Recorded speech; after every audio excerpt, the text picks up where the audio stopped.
आज हम बनाने जा रहे बेसिल सीड लेमनेड। इसके लिए हमने लिया 1 चम्मच बेसिल सीड, 1 नींबू, नमक लिया है, चीनी पाउडर और कोल्ड वाटर है और आइस क्यूब है। बेसिल सीड एक हर्ब है, इसको सब्जा बोलते हैं हिंदी में। ये किसी भी सुपरमार्केट में मिल जाएगा, नहीं तो ऑनलाइन ये मिलते हैं। बेसिल सीड हमने 1 चम्मच लिया है, ये वाला चम्मच था हमारा। इसको हमने पानी में भिगो दिया, आधा घंटा पहले इसको भिगो दे, ये इस तरह से हो जाएंगे। अब हम 1 नींबू का रस इसमें डाल देंगे।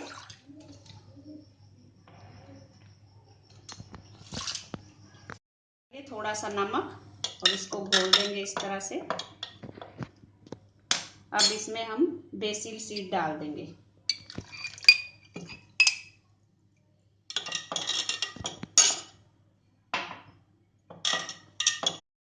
अब गिलास में आइस क्यूब डाल देंगे और इसमें डाल देंगे बेसिल सीड जो हमने जार में डाले थे। इसको हिला लें इस तरह से।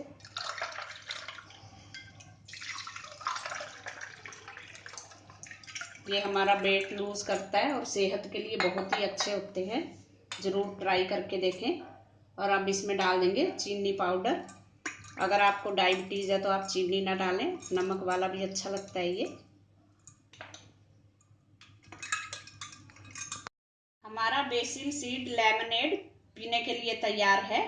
Thanks for watching. अगर आपने मेरे चैनल को सब्सक्राइब ना किया हो तो प्लीज़ कर दीजिए। Thank you.